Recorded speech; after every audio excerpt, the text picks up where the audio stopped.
Merhabalar. Ben veteriner hekim Doktor Esra Canoğlu. Instagram'dan bana en sık yöneltilen soru şu: elimde acil kiti var, kedime, köpeğime, sokak hayvanına ne verebilirim? Bu nedenle sizlerle bu hafta travmalarda homeopatik ilk yardım konusunu konuşmak istedim. Bir yandan da geçen hafta depremle yaşadığımız çöküntünün ardından bu türden bilgilerin elimizin altında bir yerlerde bulunmasında fayda olduğunu düşünüyorum. Homeopati konusunda derinlemesine bir bilginiz yoksa kaza ve travma dışındaki olgulara elinizdeki kısıtlı remedilerle ya tutarsa modunda müdahale etmenizi kesinlikle tavsiye etmiyorum. Kusma ve ishal gibi semptomlar altta yatan derin bir hastalığın belirtisi olabileceği için bunu hekiminizle ya da homeopatik danışmanlıkla çözmeye çalışmanızda fayda var. Bunun dışında ülkemizde insanlara müdahale etmek için yasal olarak hekim unvanı taşıma şartı arandığını ve homeopati konusunda bilginiz ve yetkiniz yoksa doğal felaketlerde homeopati dernekleri gibi birçok STK'nın sunduğu gönüllü yardımlardan faydalanabileceğinizin altını çizerek başlamak istiyorum. Deprem gibi doğal felaketlerde gerekli sağlık yardımına ulaşana kadar yaşanan fiziki travmalara ve sonrasında yaşanacak duygusal şoka homeopatik olarak müdahale edilebilir. Büyük boyutlu travmalar ya da yaşam gücünün travmayla baş edemediği durumlar nedeniyle şekillenen kollaps ya da şokun posttravmatik sendrom da denen uzun süreli etkileri için uzman yardımı almanız gerekir. O nedenle bu kısmı kapsam dışı bırakmayı tercih ettim. Acil müdahalelerde bir önceki videoda anlattığım gibi ayrıntılı anamnez alabilecek zaman ve imkan olmayabilir. Hele de bu hayvansa. Bu nedenle ayrıcı tanıda yani hangi remediyi kullanacağımıza karar verirken materia medica yani ilaç bilgisinden faydalanarak hayat gücünün toparlanması sağlanıp zaman kazanılmaya çalışılabilir. İlaç seçiminde yaralanma nedeni, etkilenen organ, ağrının niteliği, modalitelerle hastanın fiziki ve genel durumu gibi kriterler de kısıtlı sürede karar almayı kolaylaştırır. Yine de yapılacak müdahalenin asla tıbbi yardım yerine geçmeyeceği akılda bulundurulmalıdır. Genellikle ilk yardım kitlerinde bulunan Arnica montana, Bellis perennis, Bryonia alba, Calendula officinalis, Hypericum perforatum, Ledum, Natrum sulfuricum, Ruta, Staphysagraea ve Symphytum ile birçok travmatik vakaya müdahalede bulunmak ve fayda sağlamak mümkün. Bu nedenle biraz sonra anlatacağım remedileri de ekleyerek bir ilk yardım kiti oluşturarak elinizin altında ya da acil durum çantanızda bulundurmanızda fayda var.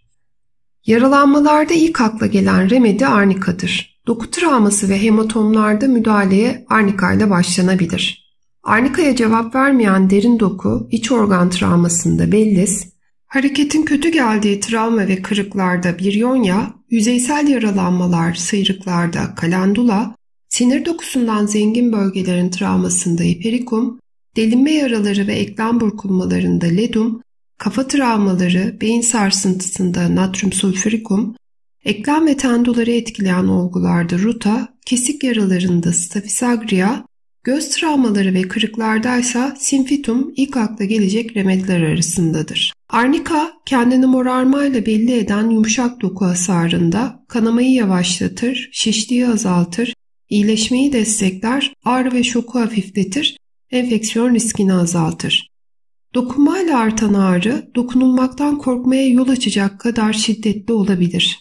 Arnika'ya soğuk uygulamalar iyi gelir. Travmatik şoklarda ve benzer bir tablonun gözlendiği kapalı kemik kırıklarında da başlangıçta arnika düşünülebilir. Bununla birlikte en ufak hareketin, örneğin nefes almanın bile kötü geldiği kaburga kırıklarındaysa akla Bryonia gelmelidir. Bryonia'da etkilenen bölgeyi destekli bandaj gibi sabit tutacak uygulamalar ve sıcak iyi gelir. Bellis perennis arnika ile büyük benzerlik gösterir. Ezilme ve sonrasındaki iç kanama riski için düşünülebilir. Yine arnikaya rağmen düzelmeyen travmalarda da tamamlayıcı olarak düşünülebilir. Calendula açık ama yüzeysel yara ve sıyrıklarda yara iyileşmesini hızlandırır, iyileşmeyi destekler ve enfeksiyon riskini azaltır. Bu nedenle enfekte yaralarda da düşünülebilir. Hiperikum, parmak uçları, kuyruk, baş ya da omurga gibi sinirler ve sinir açısından zengin bölgelerdeki yaralanmalarda kullanılabilir. Uyuşma ve karıncalanmalar, periferden merkeze vuran sinir uzamı boyunca ağrılar görülür. Yine kırık sonrası sinir hasarı için de düşünülebilir. Delinme tarzındaki yumuşak doku yaralanmalarında hiperikumla birlikte ledum düşünülebilir. Ledum bunun dışında hayvan ısırması, böcek sokması ya da tırnak ve cam kırığı gibi keskin cisimlerle yaralanmalarda da kullanılabilir. Ledumun yaraları genellikle soğuk olmasına rağmen soğuk uygulamalar iyi gelir.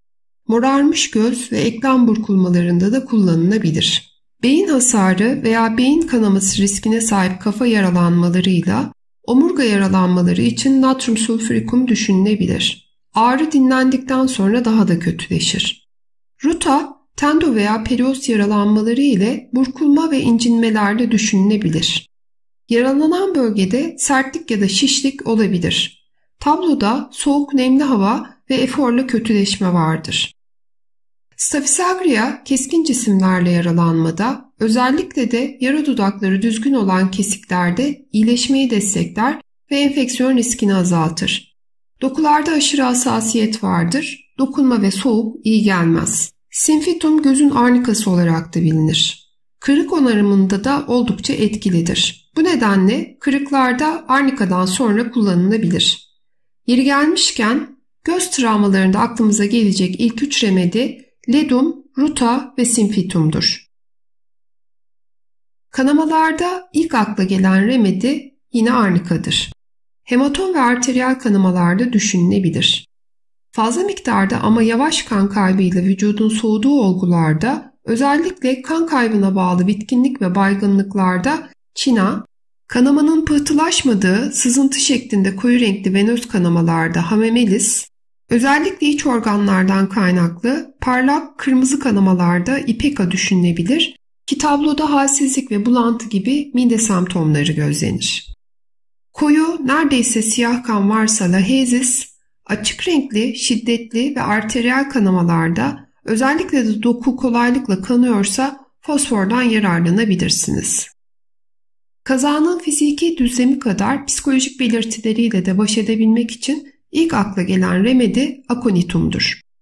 Aconitum napellus fiziki ya da duygusal travmayla tetiklenen şok için kullanılır. Fiziki semptomlar ani ve yoğundur. Temel duygu korku, endişe, hatta dehşettir. Hatta hasta neredeyse öleceğinden emindir. Terleme ve titreme ile birlikte baygınlık hissedebilir. Korku kaynaklı hisler yaşayabilir. Çarpıntı, hiperventilasyon, vücutta karıncalanma ve uyuşukluk oluşabilir. Genelde üşür ve ateşlidir. Nabız dolgun ve hızlıdır. Ve son olarak da bonus remedi karbovegetabilis. İleri dereceli kollapsları geri döndürebildiği için homeopatların ölü dirilten remedisidir. Kollaps durumlarında bu remedi çok değerlidir. Travmatik şok, septisemi ya da hipovolemi de kullanılabilir. Vücut yüzeyi soğuktur ama buna rağmen üzerinin örtülmesini istemez.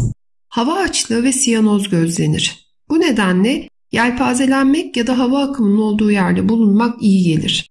Şişkinlik ve kötü kokulu gaz olabilir. Elbette bu saydıklarım dışında başka birçok değerli remedi de var ama ben sıklıkla kullandıklarımı sizlere aktarmaya çalıştım. Umarım faydalı olmuştur. Kaza geliyorum demez. O nedenle bu remedilerle acil kitleri oluşturarak hayvanlarınıza kaza anlarında veteriner hekime ulaşana kadar yardımcı olmanız mümkün. Kanalımdaki diğer videolara göz atmayı ve abone olmayı unutmayın lütfen. Videolarımda hayvanlarınızın görüntülerine yer vermemi isterseniz Instagram'dan bana yollayabilirsiniz. Bir başka videoda görüşmek üzere.